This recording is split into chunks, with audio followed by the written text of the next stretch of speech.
ask a question that's been haunting me for years. Why doesn't Ireland make superhero movies? We've got the coolest natural backdrops, ancient myths galore, and way more tragic backstory than Gotham City. You spat in the faces of Gotham's criminals. But apparently nobody thought to give Cú Chulainn a cape. Maybe it's the rain, maybe it's the constant fear of having notions, or maybe it's the fact that we take the absolute piss out of him for looking like a dope. Now don't get me wrong, we Irish love a bit of escapism. Give us a billionaire in a metal suit flying around the place and we're all, yay! More of that please. Just don't put him living in Temple Bar. He'd never sleep with all the hen parties. There's just something about Ireland that doesn't sit right for superhero movies. Maybe it's our culture. Maybe it's our awful, unpredictable weather. Maybe it's our take the piss out of everything nature.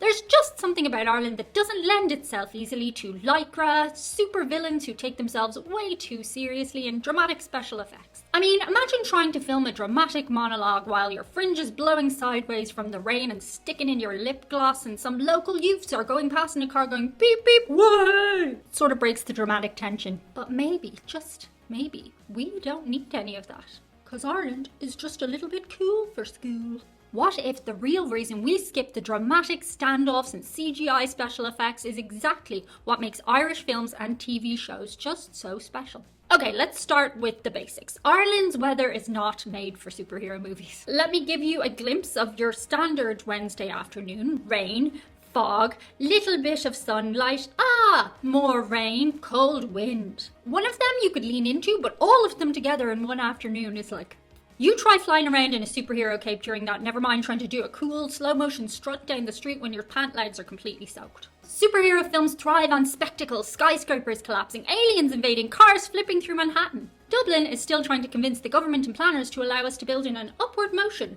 more places for people to live, thus alleviating the housing crisis. Because there's more places to live. Oh no, we don't want to ruin the scenery. Shove it up your hole, so. No, you shove it up your hole. Our most famous tall landmark is a tall needle in the middle of O'Connell Street, mostly used for Tinder hookups. We don't do grandiosity, we do, sure, it'll be grand. And you can't really have a cool superhero landing when the field is waterlogged and sheep are looking at you like this from a distance. Even our myths are just a bit mad. Cú Chulainn, for example, do you know that story? So dude was definitely in possession of superhero strength and temper, but the whole thing does sound kind of warped when you try to explain it to anyone outside of Ireland. So let's just take when he was 7 and he was a small lad and he was getting bullied by these other lads. He took a slither, threw it through the head of one of the big boys and killed him and scared the shite out of all the other lads who ran away in fear. And he was the hero. No, he wasn't bitten by a mutant spider, he just got really mad. The Irish sensibility is rooted in understatement, irony and moral ambiguity, not laser beams and justice speeches. Our superheroes tend to be deeply flawed, weirdly funny, or 3 pints deep. That is an actual thing I will circle back to shortly. Sometimes all 3. Probably the closest we've come is Liam Neeson in Taken, but he didn't have a cape. We like our heroes confused, mortified, and simultaneously dreading a family wedding that they're going to have to go to this month. Now, to be fair, Ireland has featured in some pretty big superhero-adjacent movies, thank you tax incentives. We rent our cliffs to Star Wars, our forests to Game of Thrones, and our weather to anyone brave enough to shoot in it. Hollywood loves filming here, and we're totally fine with that. Please, come on, come all, film, use our area. You can borrow the landscape as long as you try to give it back in one piece. But notice, no comic book types. No one's flying through Cork City Centre past Dunnes Stores. No villains are threatening to destroy Dún Laoghaire Pier. We export fantasy, definitely, but we keep reality grounded. Or what do you think? Let me know below in the comments. Oh, while you're down there, if you could do me a little favour and subscribe. It's free. Because if you don't, something minorly inconvenient might happen to you. Like, I don't know, you've somewhere to be and you go out of your way and you finally choose the really nice pair of shoes and then you get them home and you realise, oh my god, they're both right shoes. How on earth did that happen? And now you have no shoes to wear, none at all. So subscribe, or that might happen. Our own films are definitely not a no magic allowed kind of vibe, but they just stay in a space that's kind of realistically realmed. Like, magic's grand, let's have a cup of tea first. Even when there's myth or madness, it's still about the people. The characters are central in our stories. Think The Wind That Shakes the Barley, or more recently, The Banshees of Inisherin. There's something beautifully Irish about how we handle magical, mystical events. And it's very much rooted in Irish people's refusal to be in any way surprised or impressed by spectacle. Am I supposed to be impressed? A man could walk into a room literally glowing with superhero energy and we'd be like, cool, where did you go to school? A movie.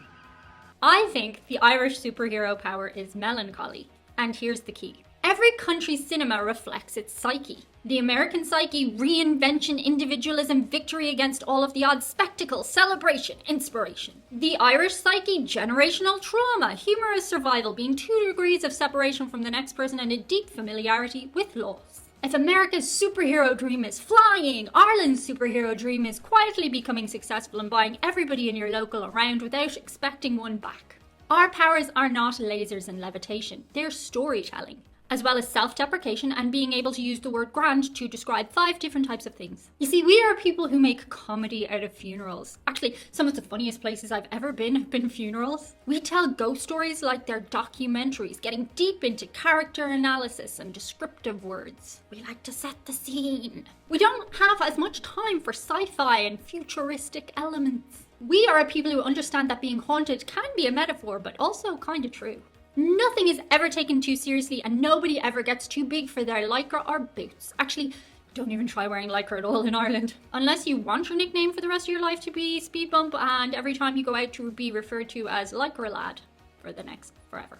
Sometimes I wonder if our refusal to make superheroes is our way of keeping the magic to ourselves. But all of this isn't to say that we couldn't make superhero movies, because we could. We'd make damn good ones. They'd just be weird, like deeply weird. You're weird. Fucking weirdo. The villain would owe the hero €50 since 1998 and would bring it up at the climax of the film. The protagonist would still be in the family WhatsApp group arguing over whose turn it is to buy the milk. And the final showdown would take place in the back of a central car park, probably surrounded by an abundance of recycling bins. And on the sideline, a group of locals would be intermittently taking the piss equally out of the hero and the villain. We love a bit of rip the piss. Actually, do you know what? Honestly, that would be relatable and I would watch that movie. Somebody make it.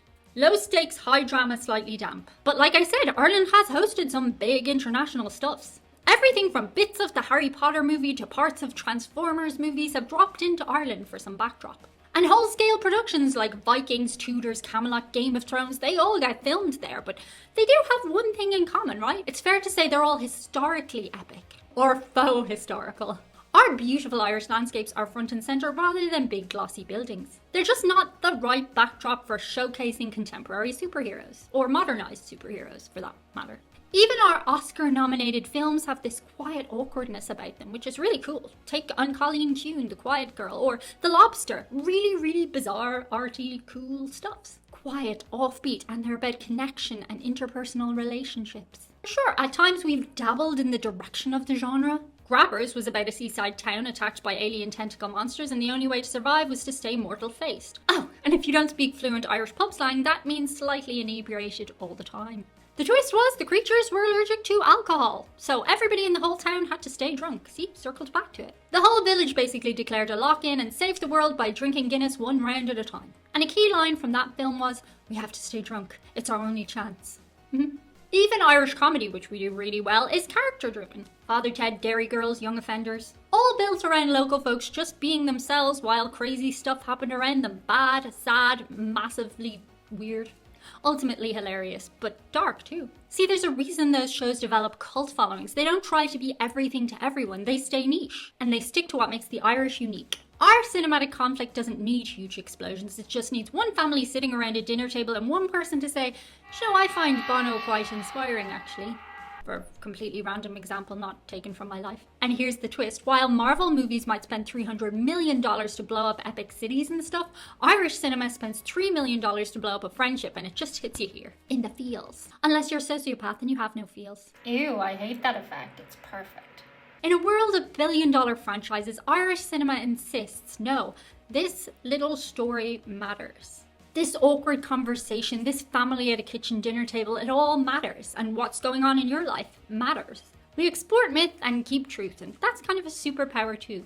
Ooh, epic line. There's something powerful about not pretending everything's fine all the time and everything gets tied up nice and neat in a bow at the end. That's how we find beauty in sadness and humour in tragedy. Irish cinema doesn't hide from discomfort, it makes tea for it and builds the entire premise around it. So yes, we may not have had caped crusaders on a large scale just yet, but we have what I think is a really good reflection of just people and their stories. We make weird, beautiful, uncomfortable, and simultaneously cozy stories that just linger and stick with you long after you watch them. Stories where the stakes are friendships or the last mouthful of a pint. And And if the world ever does look likely to end and you find yourself in Ireland, look around for the person saying, sure, will we have just one more? Because truth is often more surreal than fiction, and Irish cinema isn't afraid to confront that head on. In real life, things aren't always black and white, hero or villain, it's a lot of shades of grey, and you'll find it here among the fields of green. So maybe the world doesn't actually need another hero in a cape. What it needs is more people in Aran sweaters sitting around the kitchen table having awkward conversations while one person runs in and out from the rain because there was a sudden downpour trying to save the laundry. But that's just my thoughts. Let me know what you think below in the comments. Shout out today to a couple of patrons. We have Anthony Rogers, Ben Foster, Ben Rask, Bill Ebby, Bill W, Brian Ware, Brian Orstall, Carl Johnson, Dan Contini, Daniel Sith, John Proctor, Flores 487H, Glenn A. Lewis, Heather Guild, Henry Chin, John F. Pfeiffer, John Peterson, John Riley, Joseph Coate, Justin Rutledge, Kathleen Harrington, Kenneth, Kurt Johnson, Lawrence Davis, Lord Kerry, Lorraine Thomas, Marilyn Schote, Mark Green, Marty Hopkins, Michael Mahan twice, Mike H., Paul Denzeo, Paul Gamoser, Paul Loomis, Roger Sasaki, Russell Reyes, Jeff Lichtman, Sean C., Thomas Olsen, and Tony S. Those are all patrons who made this video possible. Thank you so much, guys. All good things coming your way. That's it for today. See you guys on the other side. Bye.